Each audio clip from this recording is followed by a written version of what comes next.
as palabras.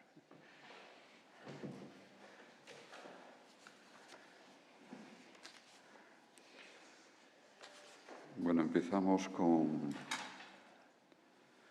la presentación de las conclusiones de la mesa 2 para debatirlas, como decía Rebeca al principio del foro, ¿no? El título é sobre a xestión patrimonial, conservación, protección e promoción, difusión do patrimonio cultural, ¿no? Aí hemos establecido 4 ejes temáticos: o patrimonio en concepto global, instrumento de protección e xestión das paisaxes urbanas, rurais, históricas, administración e xestión do patrimonio e xestión do patrimonio en sociedade, ¿no? Entonces, nos vamos a repartir, Iago e eu, un pouco el contar las conclusiones, y si te parece, Iago, empiezas por el primer o eixo temático, que é o patrimonio en concepto global. Temos, Rebeca, perdona, temos, cantos minutos temos para repartilo? Podedes ter 20 minutos cada un. 20 minutos cada un, vale. Gracias. Bueno, cada un, se queres convidar a falar. Sí, bueno, eu facíamos unha proposta que se alguén que está telemáticamente conectado ou está presente na sala e quere responsabilizarse ou participar na explicación do traballo que lle corresponde a él ao grupo de compañeiros, pois nós estaríamos dispostos, preferiríamos, decía Carlos onte por teléfono, que preferiríamos que foran eles, pero se non é así, nós temos medio preparado este síntesis que se pode facer en 10 minutos por cada eixo temático. Entonces, feita a invitación, se non hai ninguén que quera asumir esa presentación, ese resumo, pois empezamos nós. Cada eixo temático ten unha primeira peza que é de escritor. Pois de escritor, no eixo temático 1, o patrimonio, un concepto global, digamos, sinalado como a ter en conta para memorar, recordar e poder despois seguir co debate hasta o final da tarde. Entón, no de escritor dice, son as 12:30, unha menos 25, para controlar o tempo. O concepto de patrimonio abrangue desde o monumento, a paisaxe e o territorio, obxectos móviles e inmóviles, realidades materiais e inmateriais. O patrimonio non existe sen a dimensión social. Isto é importante, sen a dimensión social, antropolóxica e histórica. En particular, o patrimonio non é nada sen ter en conta a súa relación coa historia, a identidade social e a memoria cultural. E máis abaixo, no tema do mesmo tema do escritor, se afirma: nesta mesa, a paisaxe xoga en parte ese papel como elemento aglutinador e global. En esa continuidade do escritor se recolle unha cita de Otero Pedrallo que dice: el paisaje é sempre un proceso, nunca la inmovilidad de un cuadro o de una decoración teatral. Lo actual es solo un momento de siglos en la génesis de un valle o de una altura de días, de casi horas en el florecer primaveral. Y quien no acostumbre a catar en ese estilo de suceder el paisaje no entenderá nunca el goce profundo que produce sus estadios hacia la perfección o la decadencia o entrada en crisis. Después de este descritor, el ámbito de actuación. Se desenrola xa cada eixe temático. E aí hai varios ámbitos de actuación. Materialidade e inmaterialidade do patrimonio. O patrimonio, di o descritor de este xa ámbito, o patrimonio nace na legislación alrededor do concepto monumento. Isto é como un ben de natureza material e a introducir o concepto inmaterial tanto como ben en sí mesmo como valor que posúe cualquera outro elemento patrimonial e máis recente. É tan difícil que encaixe na legislación. Bueno, aquí eu quero facer unha apreciación personal que se está relativizando ademais o tema de monumento.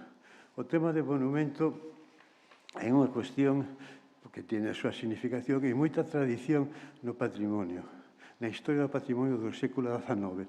Non obstante, desde o século XIX, que as actuaciones importantes e a teoría de Ruskin nas lámparas da arquitectura, creo que a sexta ou sétima, o que nos interpretamos actualmente, o que é o patrimonio material contido nos elementos inmobles ou no territorio, eso estaba moi presente. O que pasa que por as circunstancias que foran da trayectoria da cultura sobre o patrimonio foi adquirindo unha interpretación perceptiva moi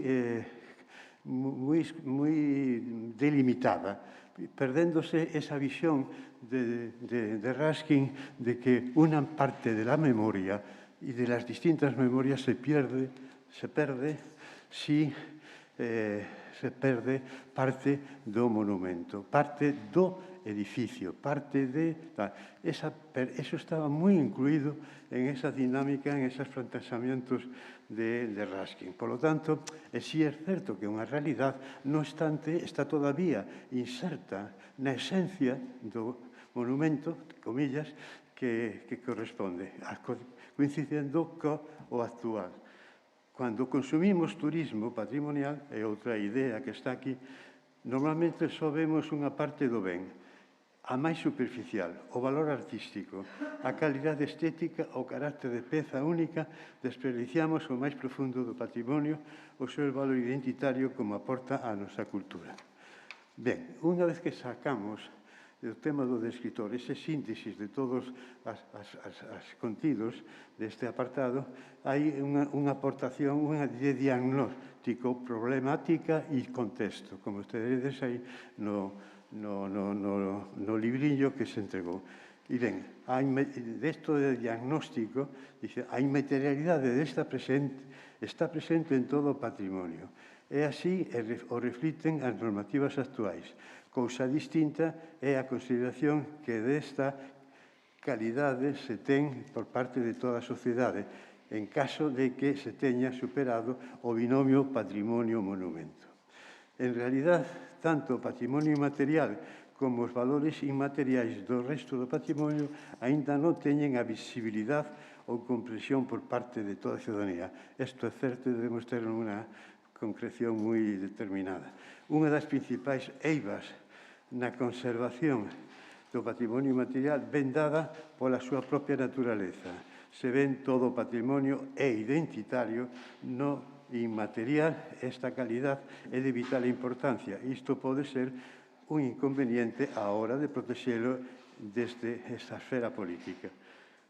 Ben, en esta dimensión de ante queremos recordar que é monumento según a Lei de Patrimonio Cultural de Galicia. La obra o construción que constituye unha unidade singular, reconocible de relevante interés artístico, histórico, arquitectónico, arqueológico, etnológico, industrial o científico-técnico.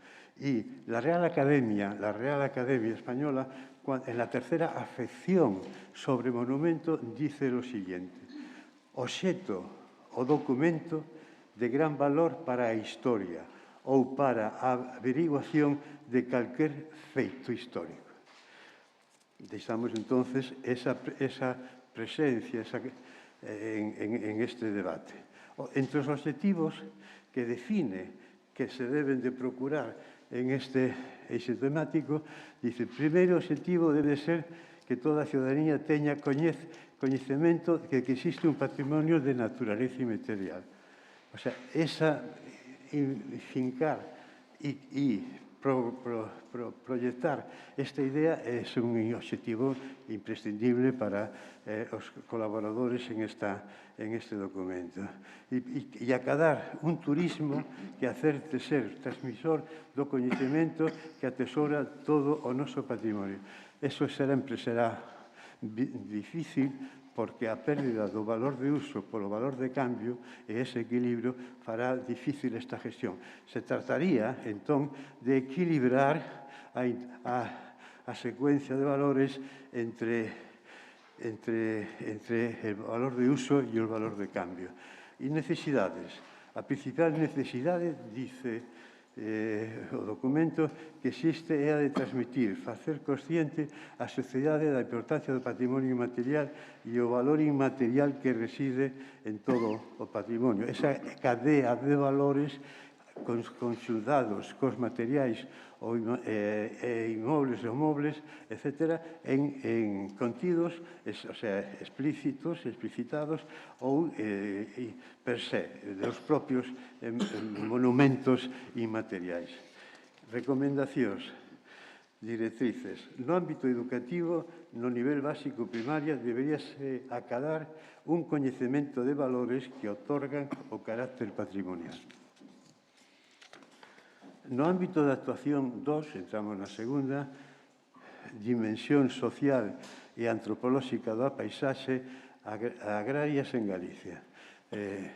Non está por aquí Pexerto, que sería a persoa ideal para expoñelo, pois nin telemáticamente, polo tanto, facemos o esforzo solicitado pola Coordinadora General. De escritor, entendemos a paisaxe como unha realidade obxectiva que non é outra que a forma que adoptan os feitos xeográficos, biofísicos e humanos na superficie da Terra, pero sen esquecer os aspectos perceptivos e subxectivos. Esa forma de mirar tan especial que, tanto individual como colectiva, provoca unha visión coincidente identitaria sobre o patrimonio. No caso de Galicia, resulta ben claro que a acción antrópica aparece como o factor máis decisivo na transformación que foi notando a paisaxe ao longo dos séculos.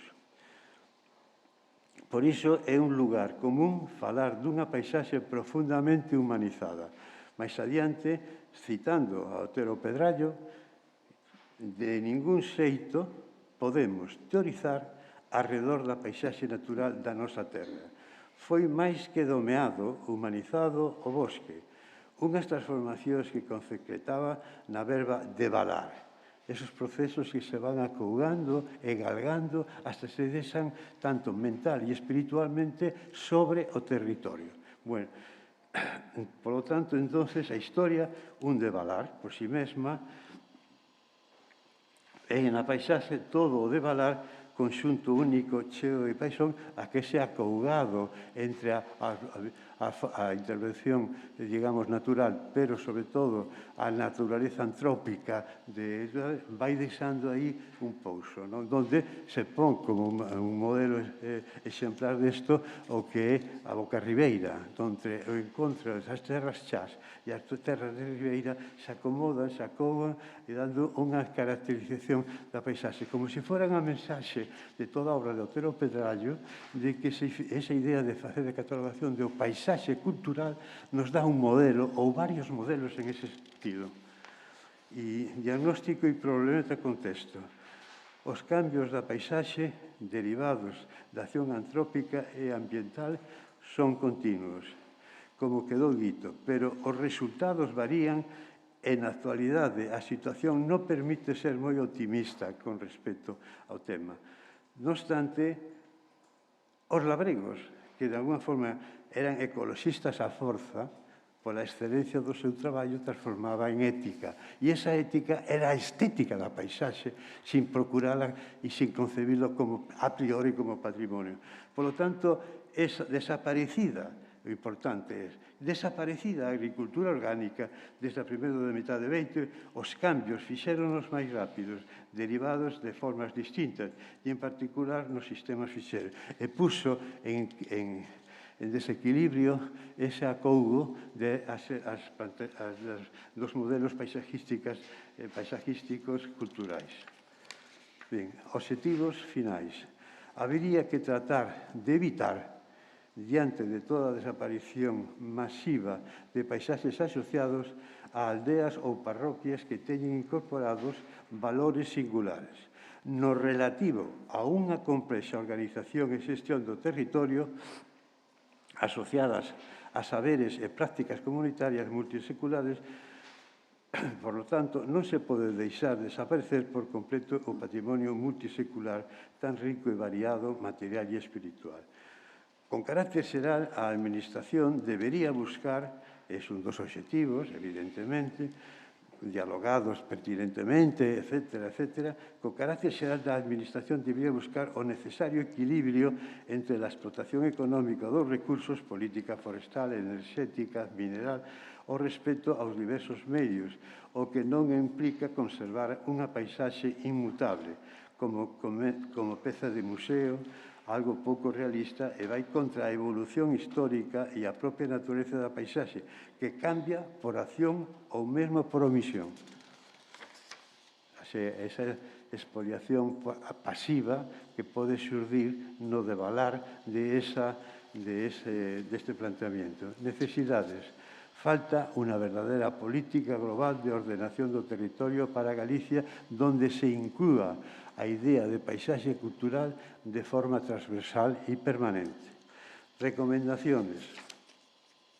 Como xa se comentou varias veces na Comisión de Patrimonio e Bens Culturais do Consello de Cultura Galega, a protección e conservación do patrimonio paisajístico presenta problemas diferentes ao de carácter histórico-artístico, que conta con normas e prácticas consolidadas.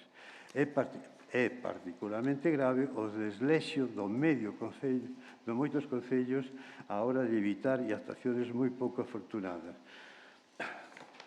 Por último, a quinta proposta sería convinte conseguir das comunidades de montes, institucións agrarias populares e tradicionales que están presentes e viven aí, por lo tanto, gestión directa dese territorio, desa paisaxe dos montes veciñais, en man común un compromiso coa protección en ámbito de ser institucións que, como recoñecidas e presentes, poden estar sendo uns agentes extraordinarios para unha política de patrimonio cultural no territorio, que o paradigma, como dice Otero Ferrario, esa paisaxe. E, en ese sentido, alabora que considera o Consello de Cultura Galega e este apartado deste documento é imprescindible a presencia que poden tener na conservación. E o ámbito de actuación terceiro, e remato xa, sería o de escritor. Dito o anterior, desde o foro entendemos que a paisaxe é o resultado sempre inestable dunha dinámica na que interveñen elementos bióticos, abióticos e antrópicos. Por iso, se ben é importante o perceptivo na comprensión das paisaxes, parece convinte ir máis aló e entrar tamén na súa dialéctica concreta, froito dunha morea de elementos, factores e procesos ao longo do tempo. Dito isto con toda a autoridade, por Pérez Alberte. O anterior supón que a hora de considerar as paisaxes como patrimonio parece máis excitado tipificar e nunca delimitar, para non ter fronteiras que limiten esos procesos históricos, tanto naturais como históricos, na conformación dinámica da paisaxe, con lo cual eso obriga que a protección e todas as actuacións que se viven na paisaxe deben ter en conta esa presencia, ese proceso de permanente continuidade.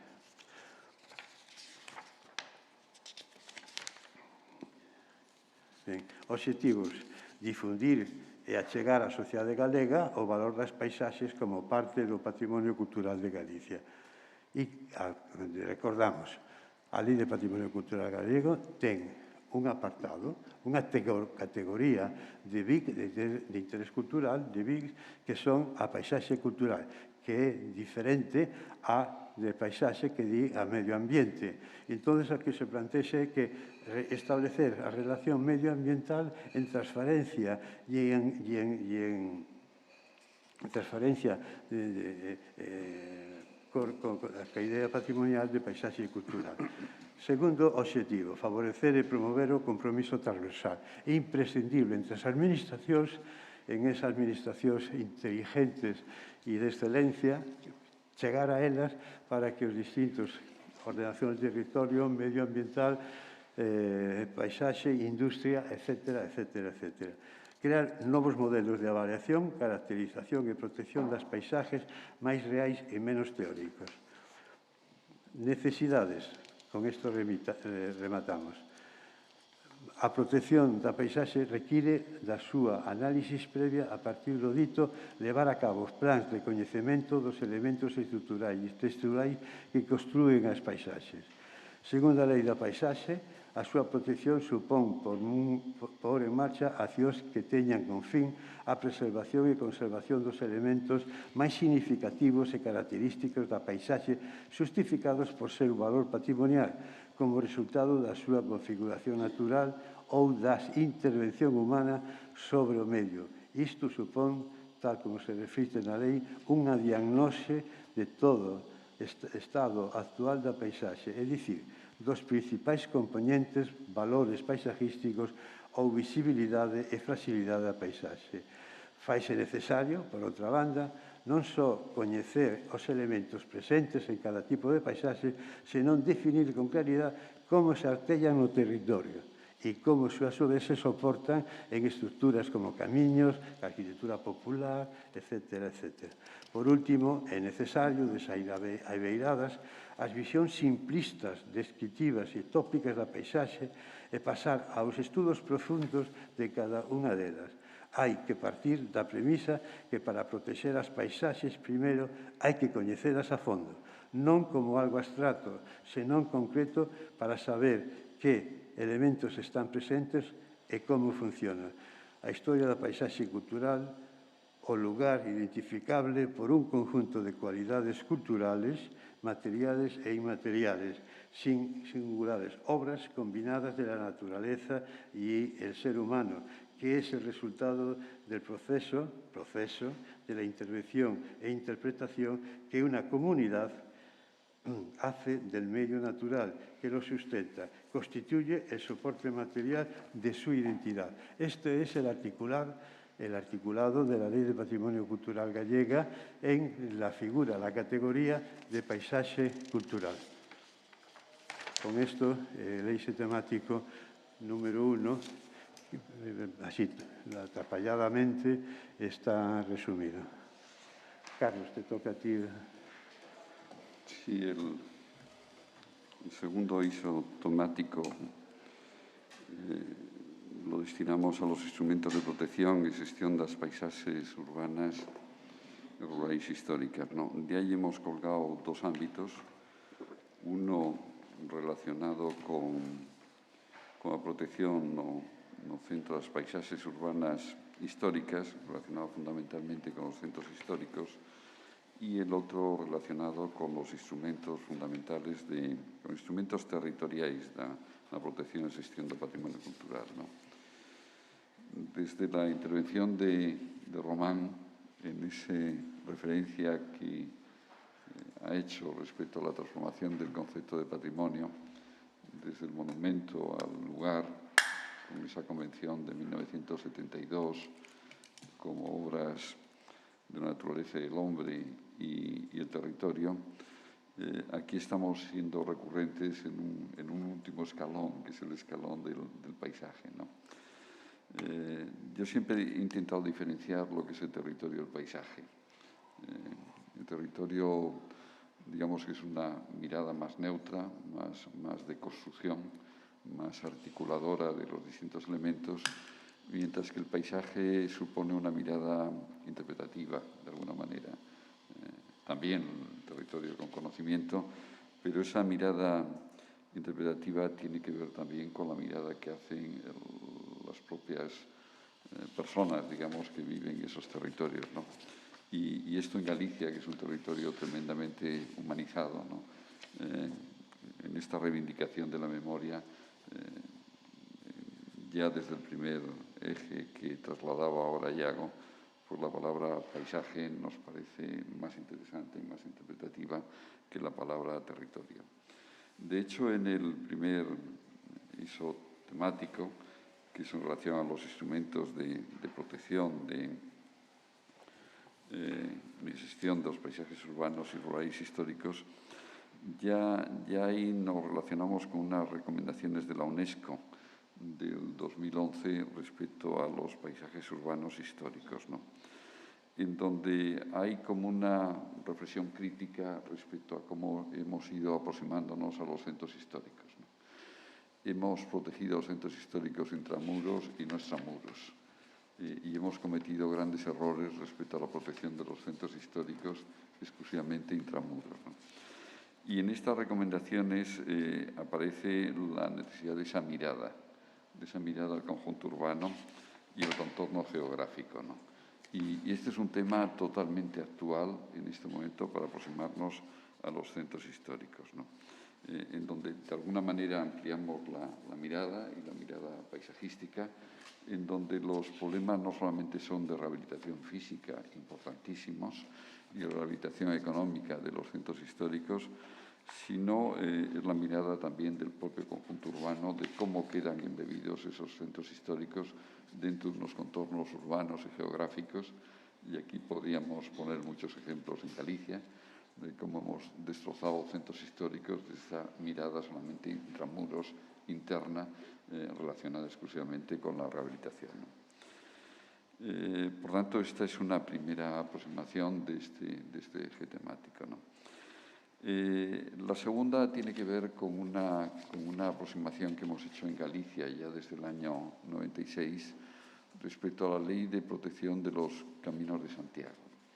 Ahí nos dimos cuenta, o se dio cuenta, digamos, la Administración, porque los Caminos de Santiago tenían una protección a través de los conjuntos históricos, por tanto, a través de una figura como los planes especiales, que esa mirada de los Caminos de Santiago como conjunto histórico no era la adecuada. Y por tanto había que hablar de otra cosa, había que hablar del territorio, había que hablar del territorio histórico, ¿no?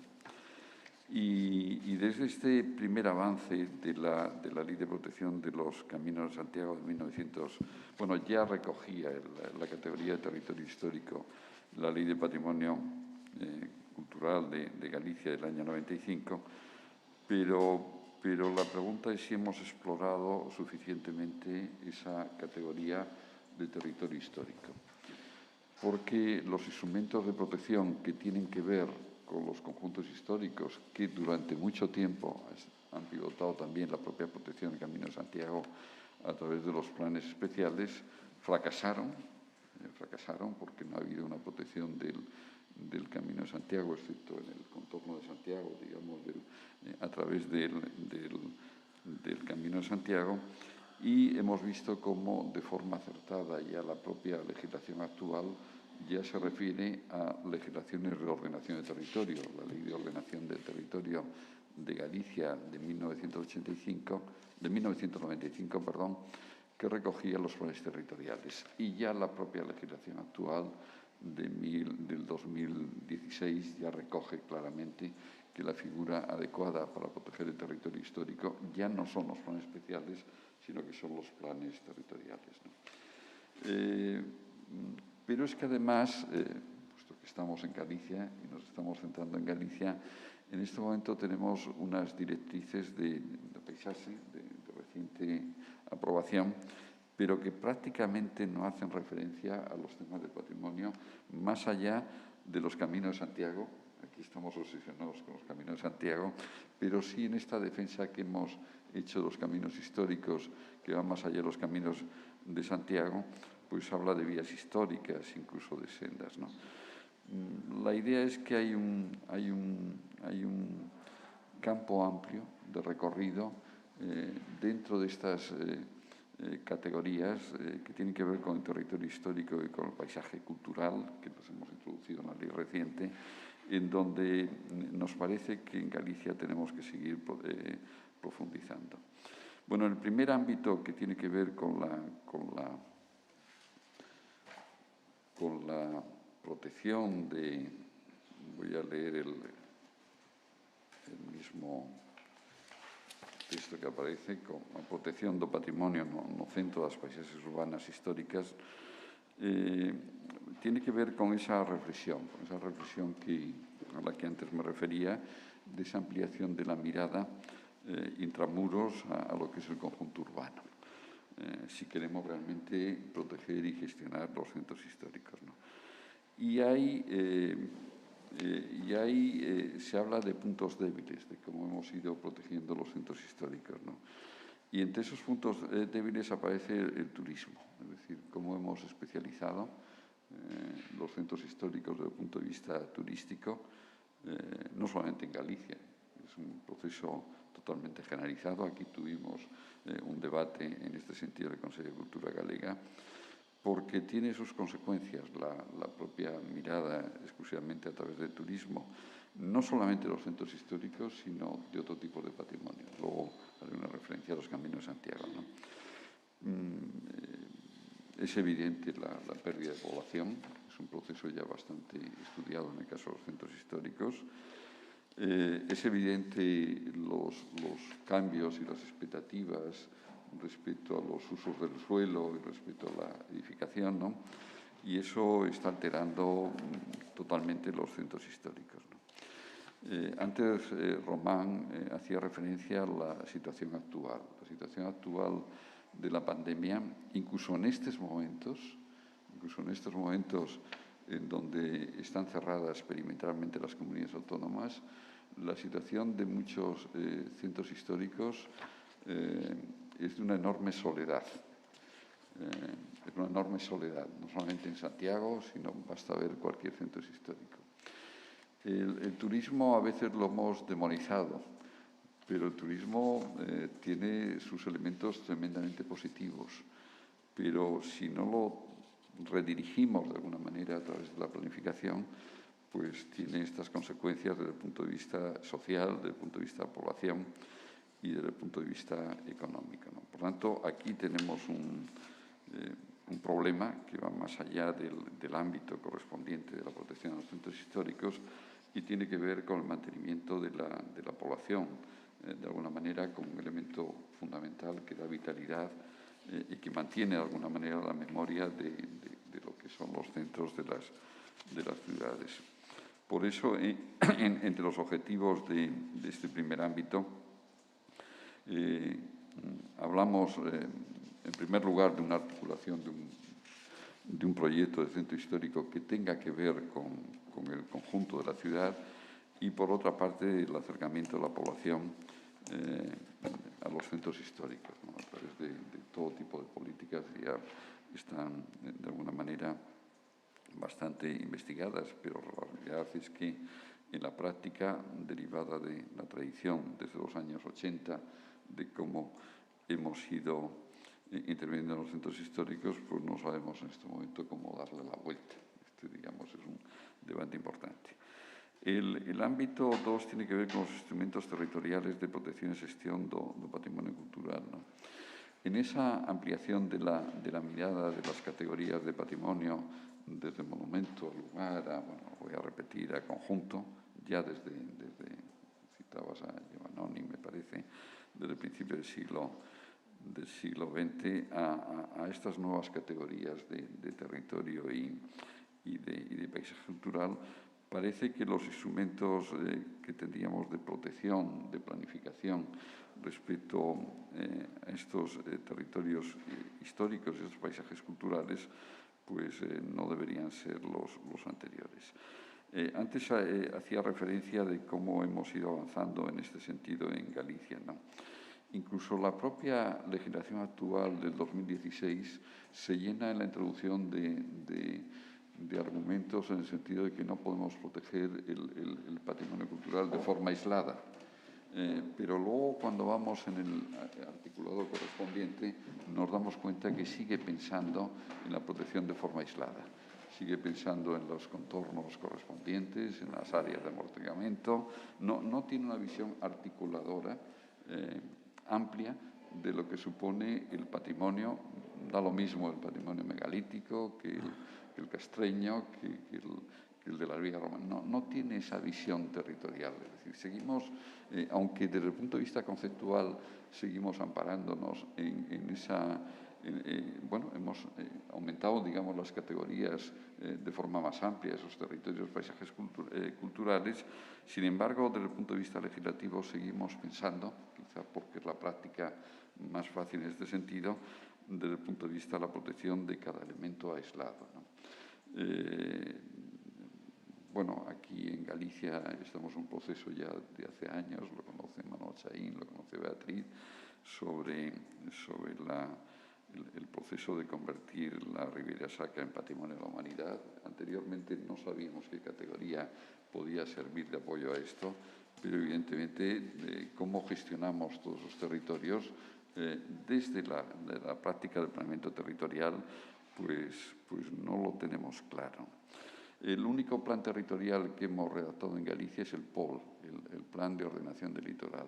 No hay una voluntad en Galicia de planeamiento territorial, porque el planeamiento territorial condiciona el planeamiento municipal y todo el escalón, digamos, urbanístico del planeamiento en Galicia, aunque aprobemos legislaciones en este sentido territoriales, se apoya fundamentalmente en el tema municipal, ¿no? Y este es un problema que va más allá de la legislación y de la voluntad que se quiera respecto a los textos que podamos en este sentido escribir. Por lo tanto, si apostamos por la escala territorial, eso supone un cambio político importante respecto a cómo estamos protegiendo y cómo estamos gestionando el territorio.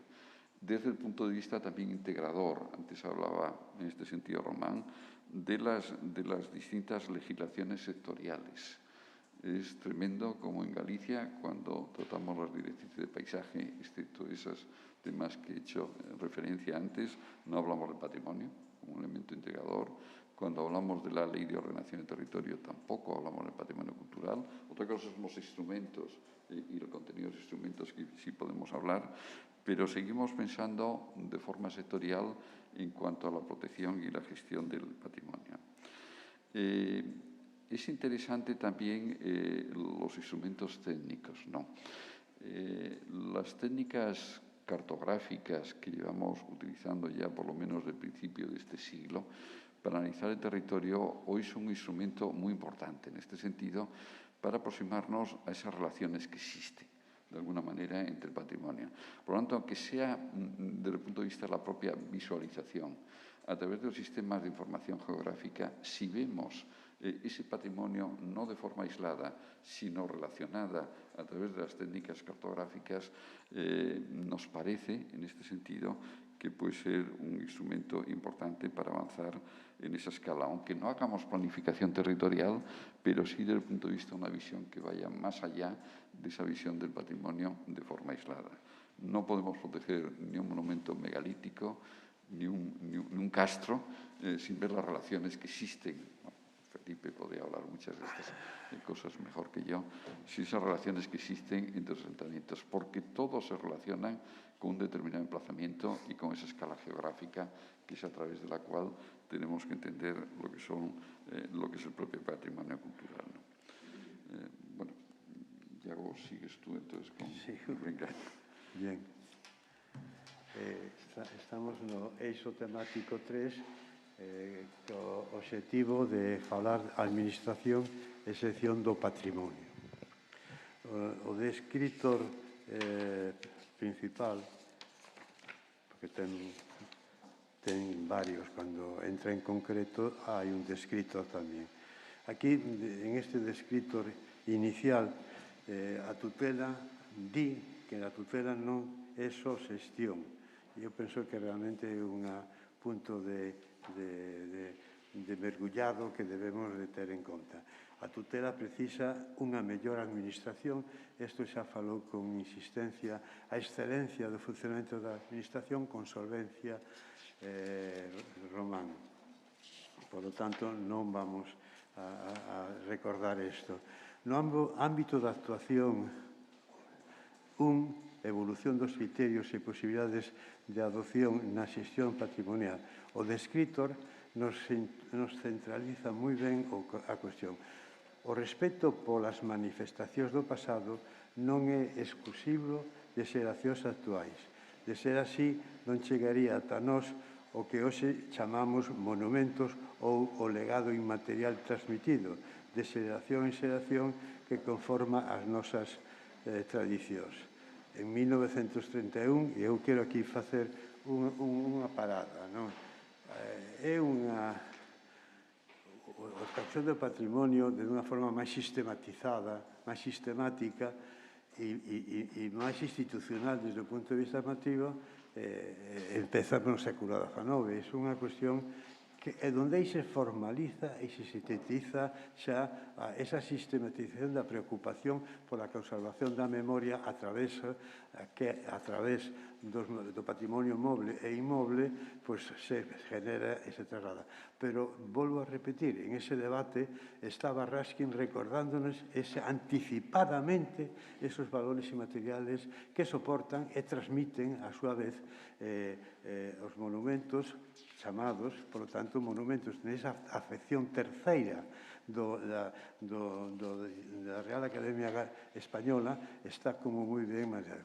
Cualquera aquelo que nos sirve para recoñecer e interpretar un feito histórico, non? Xa transmitido. Por lo tanto, xurde unha cuestión que nós aquí estamos moi continuada recollendo na sección de patrimonio.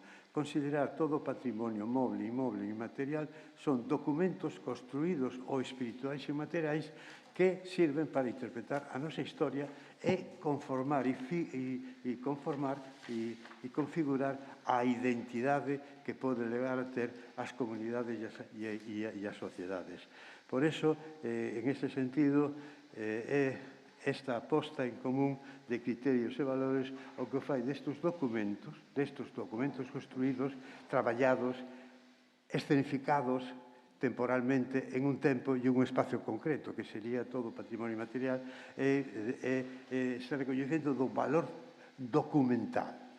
E se hai documento, hai memoria, e se hai memoria, hai a posibilidade dun relato. Por lo tanto, en ese contexto, o diagnóstico, problemática e contexto queremos destacar. Esquecémonos da conservación preventiva, parece que é así, do criterio de mínima intervención, do respeto pola pegada que deixa o paso do tempo, e isto nos bens inmobles e mobles cunha longa trayectoria de recomendación para a súa protección. Por lo tanto, centrarnos en esta idea, en novas definicións que debe ter o patrimonio, en este continuo de valar o significado para a sociedade, cambio de sociedade, cambio de interpretación do patrimonio, etcétera. Pois, entonces, o documento fala da Lei de Patrimonio de Galicia, asume o seu compromiso cos documentos internacionais, en algún casos, é realmente ambiciosa, na nosa opinión.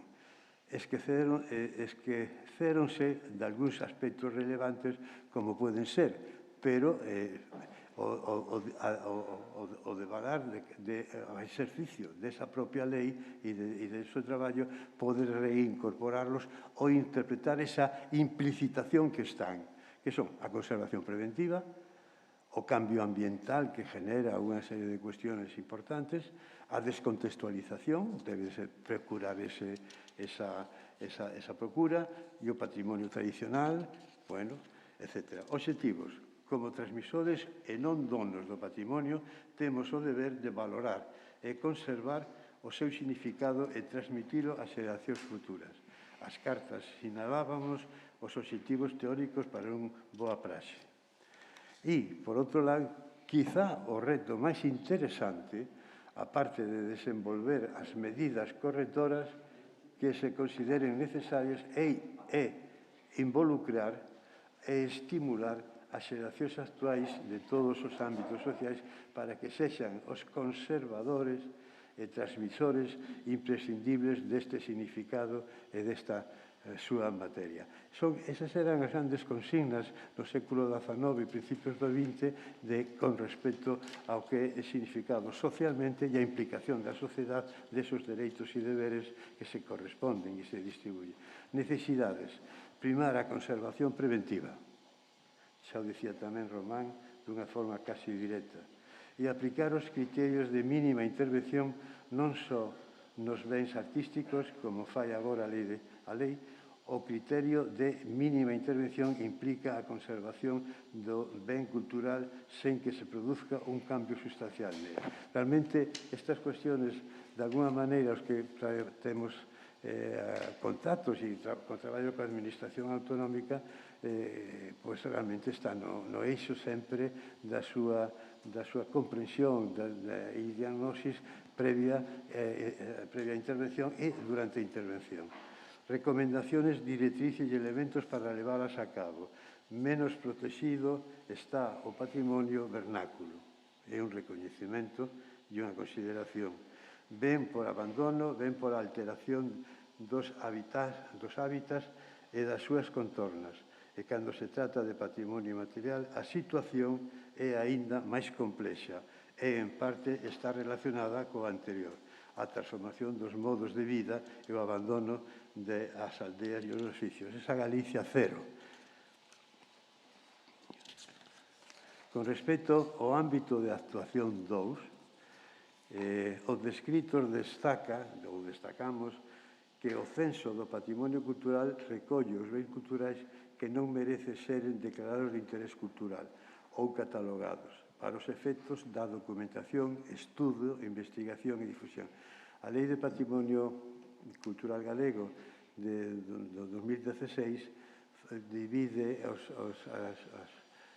conceptualmente ao patrimonio, ao ben culturais en BIC, ben de interés cultural, os catalogados e os censados. Son aqueles que son susceptibles, por súas cualidades e características, chegar a ser, por lo menos coñecer, pero chegar a ser catalogados. Pasiniñamente, a protección do patrimonio cultural estáse a integrar de forma transversal nas políticas de xestión do territorio medioambiental e paisaxísticamente, así como nas vivendas, educación, turismo.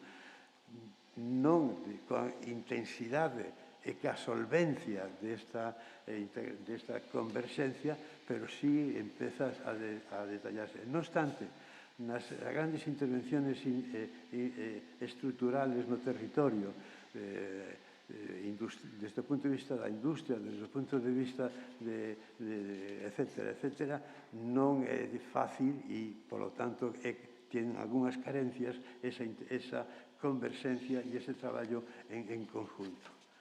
Dentro destos diagnósticos e probablemente contextual, Manuel Chaín, que está aquí presente, Manolo, si queres facer un pequeno resume, non, que tire millas, non? Vale. Ben, pero fai unha consideración ao traballo e a aportación de Manuel, que é moi importante, que esta consideración que é, digamos, unha panorámica, é un vídeo de toda a situación. Os ben incluídos na lista do Patrimonio Mundial, 4. Os ben declarados de interés cultural, 744. Os bens inmobles declarados de interese cultural, 711. Os bens mobles declarados de interese cultural, 22. Os bens inmateriais declarados de interese cultural, 11. Os ben incuados para a súa declaración de 27. Os ben catalogados, 62.946. Os ben arqueológicos inventariados, 21.085, e os anteriores están catalogados 17.800. Con este vasto patrimonio, a gestión por todos se recoñecería a dificultad e a demanda de funcionariado, de administración e presupuestaria. Por lo tanto, realmente é un flash da situación de patrimonio que pone en crisis a necesidade de convocar novas declaracións ou de levar adelante políticas de tipo sistemático para a conservación, aquí a Román non lle gusta, digamos, a permanencia e enriquecemento da interpretación do patrimonio, de calquer elemento do patrimonio. E moito máis difícil esa concreción de síntesis de tanto o inmaterial, os mobles, a paisaxe e o territorio. As necesidades. A declaración de BIC en zonas que carecen deles podería ser un recurso de dinamización e desenvolvemento de zonas pouco activas ou deprimidas na comunidade autónoma galega. Ese valor, o valor cultural do patrimonio, o patrimonio cultural, a pesar de ser equilibrado por comarcas ou por zoas, sí podría ser un valor activo cultural que supuxera un desenvolvemento positivo e de prácticas interdisciplinares transversales para o desenrolo económico e social. Recoméndase, entre as recomendacións, promover un debate amplo sobre o modelo de patrimonio cultural galego que se quere establecer. Cal é o proxecto de país e en ese proxecto de país que papel ten que xogar o patrimonio cultural. Todo o complexo de categorías e exemplos de patrimonio cultural. Isto é, digamos, unha consideración, unha reflexión importante, pero que debe de ser debatida aquí e poñelo con as presentes en este foro. E promover o coñecemento de bens de patrimonio cultural inscritos, ben declarados BIC e catalogados, etc. E, ao mesmo tempo, de programar esas demandas de BIC e desenroladas, se acaso fuese un activo a mellorar esa implicación con distintos sectores. Bien, o ámbito de actuación 3, en diagnóstico e problemáticas e contexto, os primeiros, os plans nacionais. Os plans nacionais de patrimonio cultural teñen a súa orixe nos anos 80 do século XX. Fixo un resumen, a calificador Román, que non lo vamos a repetir aquí. Os primeiros nacen no marco da Lei de Patrimonio Histórico Español e ten desenrolado, que o dice tamén a autora deste traballo, estas dúas fases ou etapas que definiu moi ben Román. E, polo tanto, por destacar algo que poda ser a visión local ou territorial ou autonómico, obxectivos. Fortalecer as actuacións levadas a cabo no marco dos planes nacionais, darlle maior visibilidade e difundir a necesidade de accións coordinadas que poidan afectar a bens que se atopan na nosa comunidade e están inmersos en planes nacionais como aqueles que se dispoñen sen estar dentro deles. Ampliar a difusión de acción de coordinación, que é un exemplo dentro desta fase segunda, e potenciar o debate para definir os criterios de programación de actuación no patrimonio cultural galego en esa fixación de posibilidades cos planetarios. Necesidades.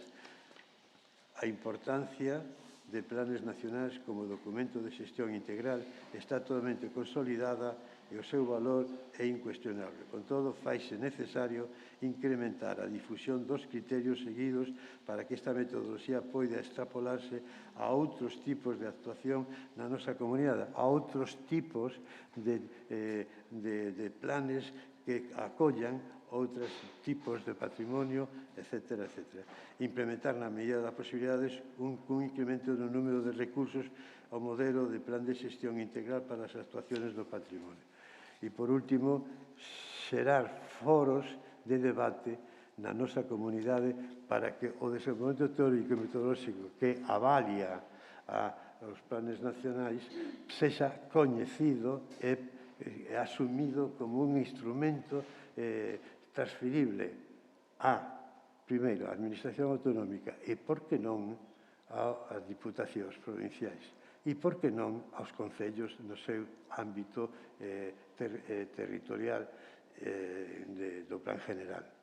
non figuras, plantexa con moita claridade e acerto, desde o noso punto de vista, a posibilidade de que este instrumento de plan nacional sexa un elemento, unha ferramenta para a conservación e protección do patrimonio o patrimonio que sea municipal, provincial, etc.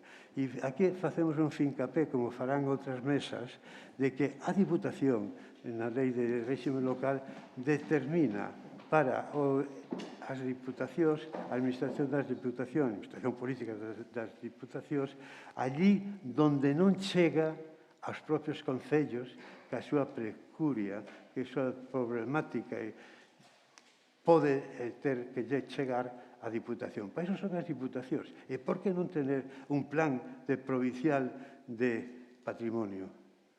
Un plan provincial de patrimonio. Ou, derivado do plan general ou do plan especial, un plan equivalente ao plan nacional para ese territorio. Bueno, con isto termino a miña...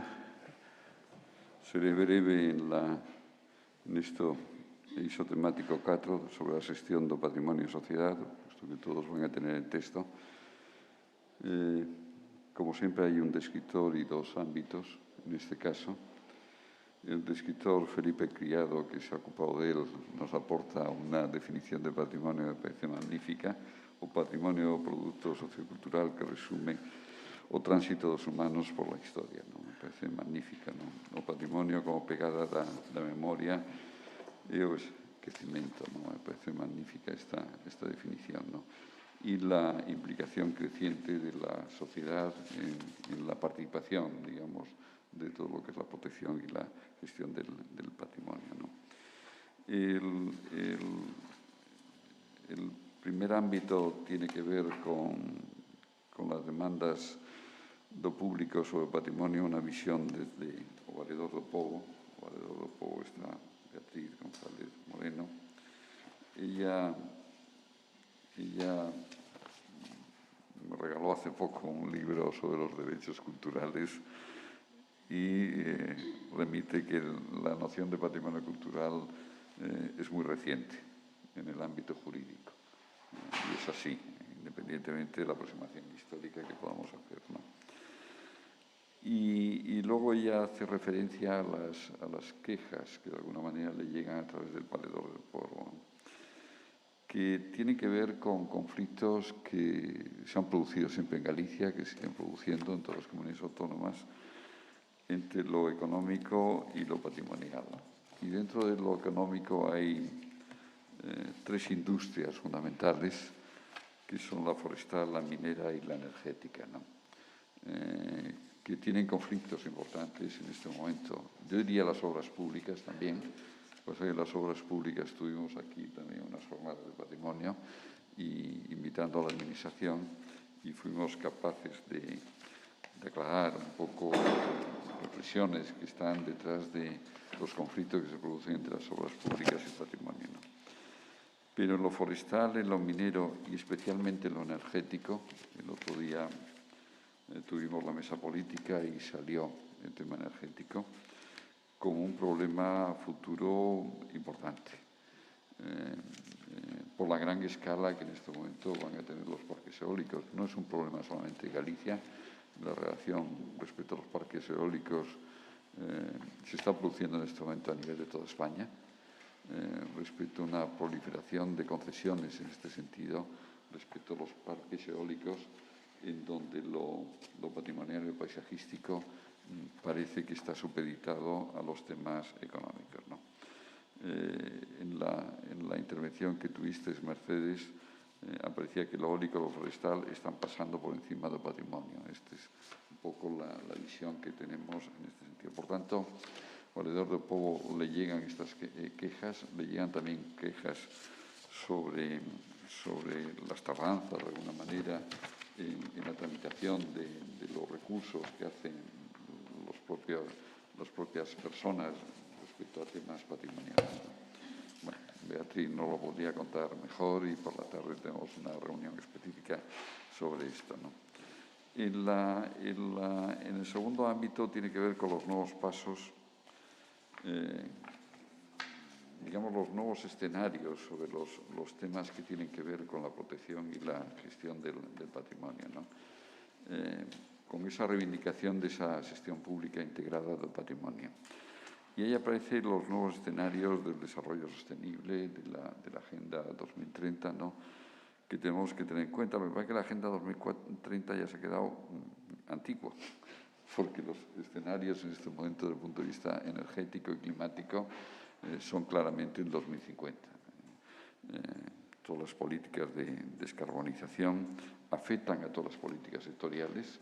En España se acaba de aprobar una ley de energía y clima que va a ser trascendental y condicionante si lo llevamos a cabo en todas las políticas, sectoriales, ¿no?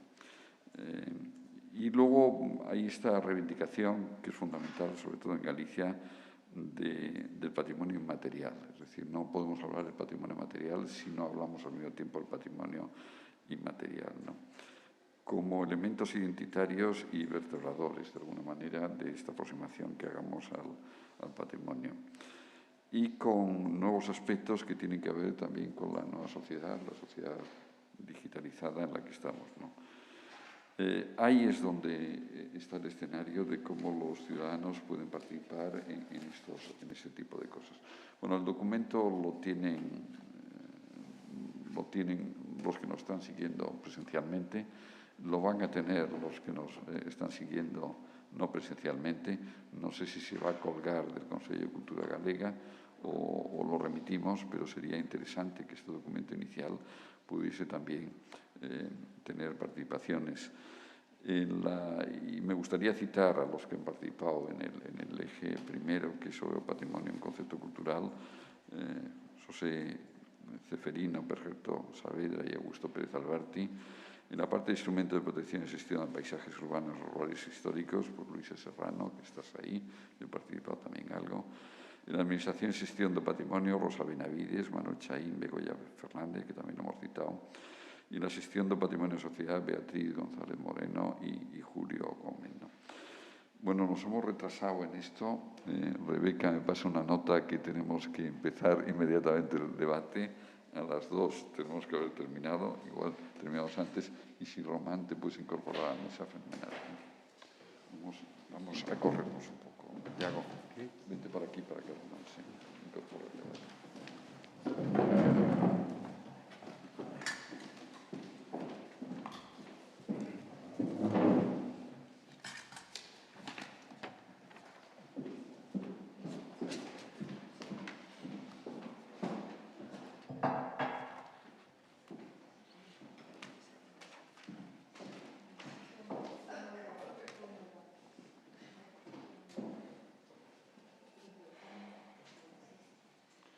No sé si hay preguntas o de la gente que nos está siguiendo. ¿Vosotros queréis preguntar algo, Felipe, Rebeca? Sí. ¿Tú quieres? Prego vos que non vos vais ir esa mascarilla para falar. Bueno, noraboa por esta iniciativa, hai que dicilo, porque é un traballo inxente. Eu chamome Mar Bóveda e levo traballando tamén nestas cuestións de patrimonio e sociedade xa pois fai máis de 20 anos, a verdade. E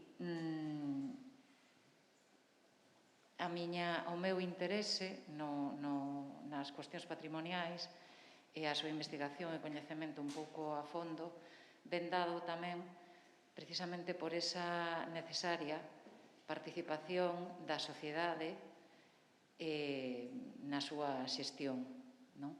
Entonces, levamos uns anos xa falando de toda esta participación. Hai algúns documentos xa escritos e redactados por algunhas persoas xa desde fai unhas cuantas décadas tamén, non? E a miña pregunta vai dirixida para todos, pero para todos os compoñentes da mesa, pero fundamentalmente para Román, que expuxo dunha forma resumida e veloz E toda esa densa información é moi interesante. E a pregunta é como se pode poñer as persoas no centro? Porque estamos falando de que o patrimonio é o centro desas políticas culturais,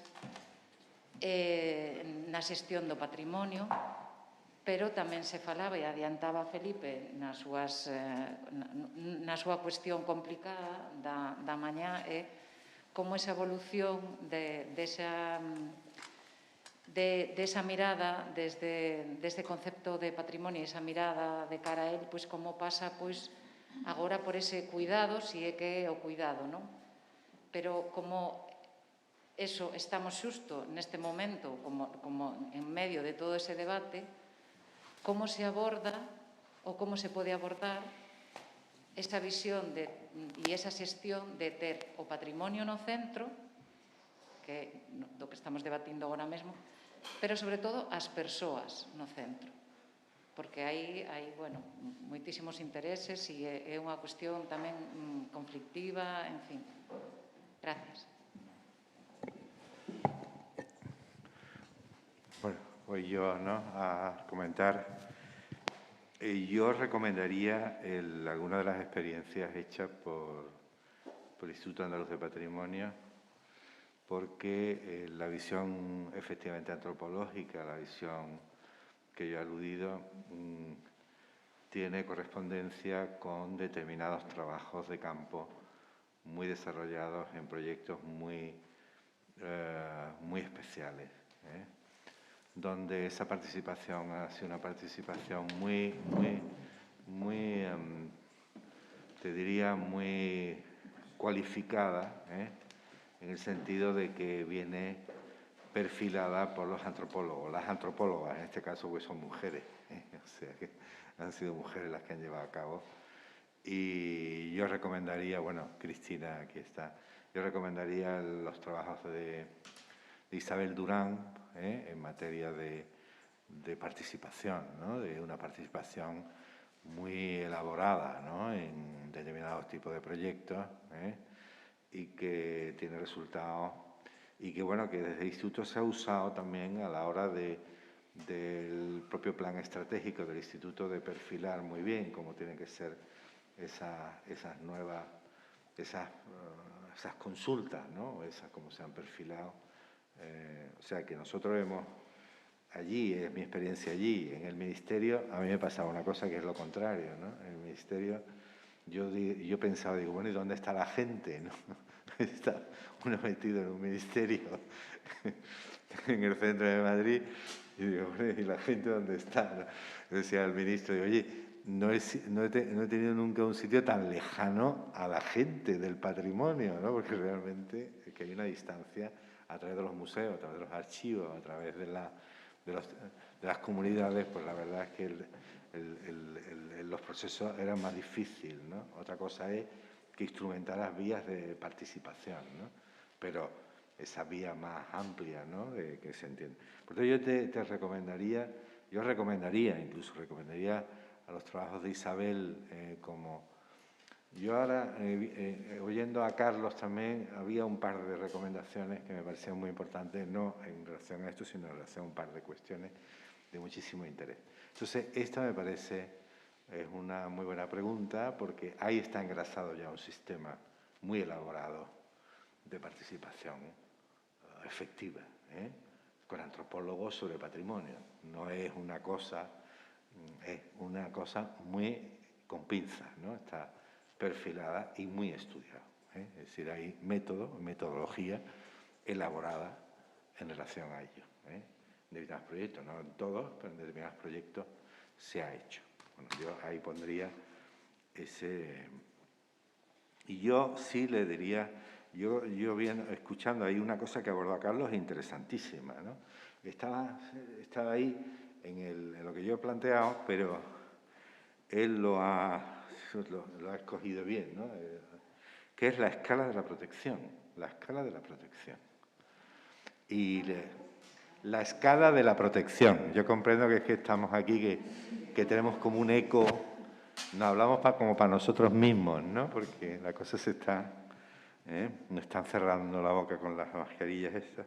Entonces, yo sí, efectivamente es un tema de muchísimo interés, porque yo aludí antes que en el registro del patrimonio en Andalucía tenía un primer programa que está relacionado con el régimen jurídico y que tiene que ver con la documentación del patrimonio, y que la documentación de patrimonio era un instrumento fundamentalmente de conocimiento, y que luego venía ya la catalogación o el régimen jurídico aplicable, jurídicamente aplicable, ¿no? Claro, esto nos generó una disociación entre una serie de bienes que tenían valores pero que no tenían un régimen jurídico, y el segundo que ya estaba oficialmente declarado. Lo que decía Carlos, al final te vas a la ley 85 y te vas a los instrumentos que perviven en el tiempo, porque a mí me preguntaba, bueno, ¿y ustedes por qué en la legislación de patrimonio van tan atrasados, ¿no?, en relación a lo que ocurre socialmente? No, porque la ley 85, una ley que son de los años, bueno, del 85, ¿no? Entonces la sociedad ha evolucionado muchísimo y los problemas que tenemos son los problemas que Carlos estaba hablando, ¿no? Y ahí hay que decir que nosotros encontramos una vía que se ha resuelto en Andalucía, que era establecer un nuevo régimen, que era el registro de bienes reconocibles. Y el registro de bienes reconocibles es aquellos bienes que están catalogados en los planeamientos urbanísticos o en los nuevos planeamientos que se hicieran. Esos bienes pasaban automáticamente a ser bienes de protección también en el régimen del patrimonio cultural. Es decir, se generó un bypass, que eso ya lo hace la ley 1685 a través del artículo 20, para incorporar esa necesidad de la redacción del planeamiento especial, pero aquí decía, bueno, pero ya los planeamientos especiales están ahí, pero el patrimonio sigue, se está continuamente catalogando bienes, pues esas catalogaciones urbanísticas, de alguna manera, como buscamos un bypass, ¿no? Y entonces se sacó en la ley última, no me acuerdo la ley andaluza, la última, no sé si de 2003, 2005, no recuerdo bien, el registro de bienes del patrimonio reconocible para aquellos que estén en catalogación urbanística, pasarlo al régimen de patrimonio, sin pedirle más que el registro, con lo cual no había que hacer expedientes administrativos, porque claro, una de las cuestiones de la legislación de patrimonio es que todo obliga a hacer una gestión administrativa extraordinariamente, mientras que la legislación de urbanística tiene el régimen general de los planeamientos nuestros, incorpora claramente las catalogaciones de los bienes y su protección. Por eso se hizo ese bypass para que no solamente tuviera el reconocimiento de la legislación urbanística, sino el reconocimiento de la legislación patrimonio, porque hay que decir que la legislación de patrimonio es, en sus protecciones, no sé por qué motivo, es bastante más efectiva a la hora de proteger que la urbanística, ¿no? Ya no me digáis el por qué, pero la batería que tiene la legislación de patrimonio, cuando un bien es un bien, los jueces es que no tienen ninguna duda, o sea, ahí van a saco. Mientras en el otro caso siempre existe otras dudas, ¿no?, porque no tiene reconocimiento desde el ámbito del patrimonio. Ese me parecía un tema importante. Y otro tiene que ver con el tema del patrimonio inmaterial, ¿no? El caso de Andalucía se resuelve con el Atlas del Patrimonio Inmaterial, es un instrumento, tardó 4 años, tardó en hacerse el Atlas, hay que poner el alma de ese proyecto en otra persona, otra antropóloga, que es Gema Carrera.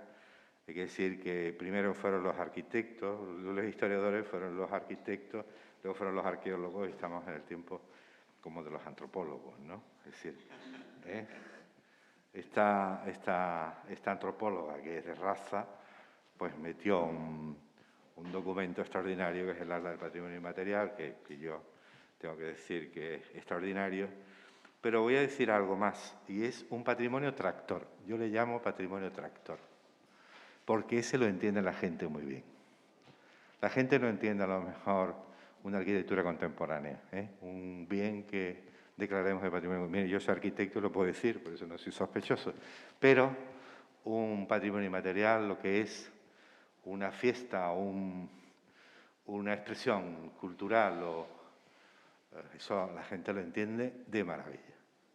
Y es un elemento simbólico y extraordinariamente importante para el reconocimiento de la propia ciudadanía. Se reconoce en ese patrimonio de una manera clarísima, clarísima. Por tanto, yo considero que es un patrimonio muy cercano y jugar a él desde las administraciones públicas es un elemento de gran disuasión sobre lo que supone para un colectivo, para una sociedad o para un pueblo que supone su propio patrimonio. Por tanto, yo os diría que el ejemplo de Andalucía es maravilloso porque está hecho, porque parecía que era muy complicado hacerlo, pero se hizo con esfuerzo, se hizo con muchísimo esfuerzo, pero se hizo y además nos llevó una sorpresa muy grande porque pensábamos que Andalucía era un tópico, eran unos determinados tópicos y a través del ALA apareció una Andalucía también distinta de la que la lectura tradicional de Andalucía. Es decir, que yo creo, claro, por el tema turístico, por el tema de los tópicos nuestros, del flamenco, de la banalización de determinadas expresiones culturales, que salieron todas. Y curiosamente, cuando se hizo el RIMAR, que es el proyecto que hizo con Marruecos, que hicimos de cooperación con Marruecos, nos dimos cuenta que en el otro lado del Atlántico o del Mediterráneo aparecían expresiones culturales muy, muy parecidas a las nuestras. Es decir, que curiosamente, y yo cuando fui a Antigua y expuse el proyecto del patrimonio inmaterial de Andalucía, entre muchas cosas que puse, los colombianos me dijeron, pero si es que estamos ahí representados. Es decir, que me estás poniendo parte de nuestra propia cultura, Es decir, que creo que es un elemento de muchísima importancia. Bueno, eran las cosas que tenía que decir en cuanto a los comentarios. No sé si tú, Iago, quieres contestar a la pregunta de Mar de cómo se puede poner a las personas no centro. ¿Cómo se puede poner a las personas? ¿Queréis intervenir vosotros? Vale, muchas gracias. Las personas no centro. Está encendido. Bueno, muchas gracias a todos los participantes de la mesa. Gracias, Román. Quería hacer una pregunta muy concreta, ¿vale? Y reflexionando e introduciendo, me perdí la mesa del BNG, pero pude estar en la mesa política tanto del Partido Socialista como del PP. Y ayer era fabuloso, porque el consenso que había sobre la importancia del patrimonio y la necesidad de cruzar políticas sectoriales y la importancia de que el turismo, el patrimonio fueran de la mano, que hubiera una relevancia. Yo al final acabé esa mesa al diputado del PP diciéndole: estupendo, haría falta que la Dirección Xeral de Patrimonio recibiera no 2 ni 3, sino 10 veces más presupuesto del que tiene. Tenemos una Dirección Xeral exhausta, tirando de una manera reaccionando a los expedientes. El giro antropológico conceptualmente se ha dado, pero no hay absolutamente nadie. Hay personas que voluntariamente se han formado y están dentro de las administraciones públicas. No hay un solo perfil de personal dentro de los puestos oficiales de la Xunta adjudicado a esas áreas de conocimiento. Y no digo ya solo antropología, sino la pregunta entonces concreta es: ¿cómo, desde Román, desde toda esta experiencia, este bagaje, cómo este giro del objeto al sujeto, este giro participativo que ya lo ha dado la sociedad hace mucho, y aquí tenemos una red de asociaciones de antropología, de asociaciones de asociaciones de patrimonio muy activa, que internacionalmente está muy reconocida, y a la vez, en el otro lado del espectro, unas limitaciones grandísimas, porque los recursos están yendo a turismo, se ha dividido, y no a cómo poder hacer este giro de políticas públicas, todo lo que pensamos, si no va detrás un giro en los presupuestos, una intención política, y cómo hacer ese giro de verdad en las políticas públicas, o sea, en la intención política, y en que haya unos presupuestos acordes para poderlo hacer. Claves, calquera cousa que podas decirnos será benvida. Bueno, yo creo que, como decía antes, las legislaciones van muy por detrás y la realidad va muy por detrás de lo que es la realidad social. Eso yo diría como una primera reflexión, ¿no? Los de cultura tenemos que luchar contra muchísimos elementos, ¿no? Y para eso se necesita mucho liderazgo, ¿no? Es decir, es necesario el liderazgo y es mucha fuerza y muchas ganas, ¿eh? Y evidenciar lo evidente, ¿eh? Y eso no es fácil, ¿eh? También por eso decía los profesionales en la política o el político profesional, ¿no? Es decir, a quién le interesa la cultura y quién quiere trabajar por la cultura y quién se deja la piel por la cultura, ¿eh? Yo creo que yo te diría eso, porque yo de mi reciente... ¿Esto se está grabando también en streaming? Sí, ¿no? Sí. Bueno, entonces seré muy discreto. No, yo no puedo. Yo creo que hay que ser prudente con todo lo que uno tiene entre manos, ¿no? Entonces, bueno, yo os diría que eso, que muchísimas ganas, muchísimo liderazgo. Hay que ser líder realmente de una política patrimonial. Hay que creérsela de verdad y hay que trabajar mucho. Es decir, esto no es fácil. Y entonces se empieza a comprender lo que el líder del que representa de alguna manera esa política tiene que trasladar a los ciudadanos y su equipo y generar mucha ilusión también, porque estas políticas no se hacen sin ilusión. Esto requiere muchísima ilusión, ¿eh? En fin, yo diría eso, ¿eh? Y luego luchar por los puestos de trabajo. Es decir, yo hay que decir que hay una cosa en Andalucía especial, ¿no? Es que se creó el Cuerpo de Conservadores de Patrimonio. Y ya desde su origen, ese Cuerpo Conservador de Patrimonio llevaba antropólogos, porque hubo dos grandes proyectos de investigación en Andalucía desde su origen, el de arqueología y el de etnología. Luego hubo uno general de bienes culturales que no se llegó a desarrollar, pero esos dos planes se organizan. Lo que pasa es que, claro, el patrimonio inmaterial, decíamos antes, ya en la ciudad, se hablaba de edilicia, ¿no? Se sabía muy bien lo que es edilicia, pero estaba hablando de la inmaterialidad, estaba hablando ya...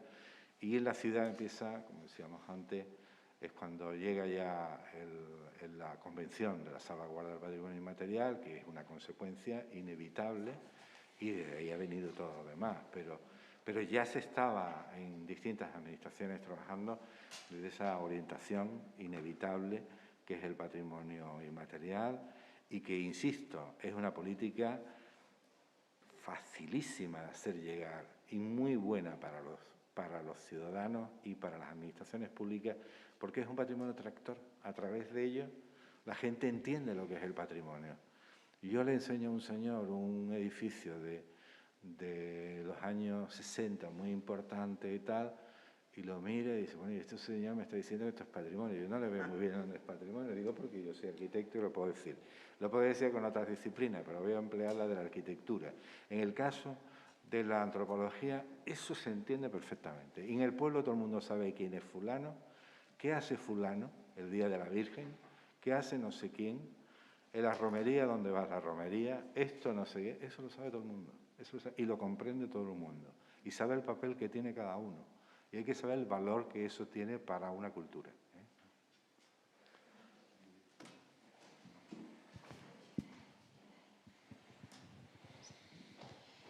Bueno, eu na liña do que acaba de comentar, bueno, de preguntar Cristina, anotara precisamente o que comentaches, que me parece moi ilustrativo, que foi tempo dos arquitectos, despois o tempo dos arqueólogos e era o tempo dos antropólogos.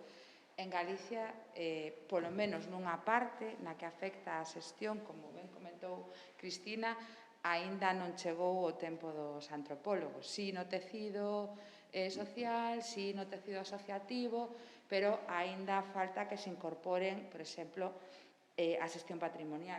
E creo que vese tamén non solamente na cuestión de que profesionais están neste momento tomando decisións ou legislando ou xestionando, sino tamén incluso nos propios bens, por exemplo, que temos declarado. Nunha das fichas que inclúe o documento da mesa 2, poderías ver a que fixo Manuel Chaín, que fai unha relación dos bens de interese cultural que están declarados no noso caso e 744, 733 son materiais e 711 son inmobles. Eu creo que isto dá un panorama ou mostra o panorama do que é o caso en Galicia. Aquí tamén temos, non lembro agora o nome, creo que o catálogo, tamén temos un instrumento que fai ese bypass entre os elementos declarados ben de interese cultural e os que están incluídos nos planes urbanísticos. O problema é que ese catálogo que analizarase, creo que na mesa de mañán, non está unificado. É dicir, hai que ir a buscar os instrumentos, as diferentes páxinas ou nas que están subidos. Non temos un catálogo integrado no que podemos ver exactamente todo o que está declarado, en que condicións. Sí que está a través de distintos instrumentos. Pero eu quería lanzar unha pregunta, probablemente agora non sexa o momento de contestala, porque non hai tempo para isto, pero sí para a reflexión da mesa da tarde, e tamén incluso para as conclusións desta mesa, que será un pouco na liña das que lance as seguintes mesas.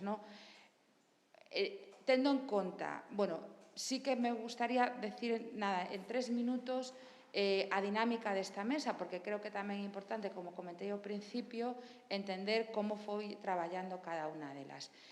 Neste caso, nos pusémonos unha serie de tarefas a realizar desde o primeiro momento, que era, en primeiro lugar, localizar os temas que son fundamentais en Galicia en cuanto a xestión patrimonial, analizar eses temas, etc.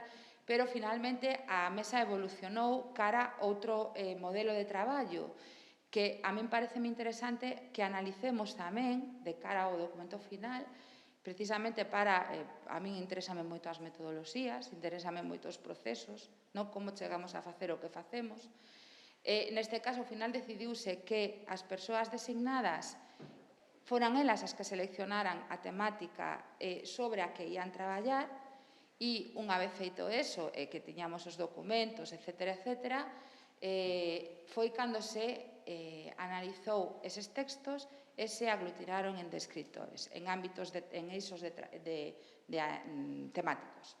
E estes en ámbitos de traballo. Entón, é un pouco diferente, por exemplo, a como se traballou na mesa 1, que é distinta tamén da mesa 3. É dicir, cada mesa tivo a súa propia dinámica. E eu creo que é interesante analizar a dinámica, o punto de partida, a dinámica, por que se fai esa dinámica e os resultados da mesma.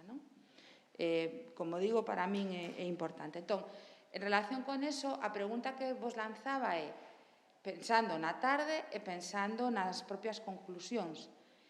Hai textos moi interesantes na mesa 2, que, todos son moi interesantes, pero algúns son especialmente interesantes para analizar a xestión do patrimonio que se está facendo en Galicia, os seus acertos e as súas eivas. Entón, a miña pregunta é precisamente esa. Que podemos concluir a partir desta documentación e dos eixos sobre que estamos facendo? Eu creo que en Galicia, en moitos aspectos, non por exemplo, é comparable o caso andaluz, que creo que en moitos sentidos é precisamente para nós un foco. De feito, nesta mesa estades dúas persoas que vides, nesta mesa non, perdón, neste foro, dúas persoas que vides de Andalucía, pero sí creo que, por exemplo, cando se creou aquí a Rede Galega de Patrimonio, en moitos sentidos, Galicia foi pioneira en moitos aspectos da xestión patrimonial.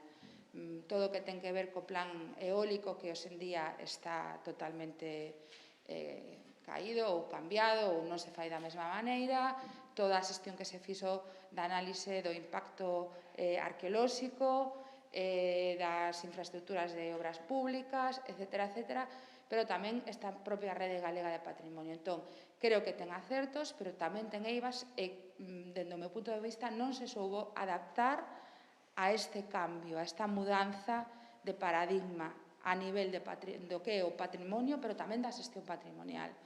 Entón, a pregunta é esa. Xa digo que non a contestamos agora, porque son as dúas, pero sí, de cara á tarde e de cara ás conclusións da mesa, é importante que acertos temos na xestión patrimonial en Galicia e que eivas ou que aspectos serían interesantes mellorar a partir destes traballos.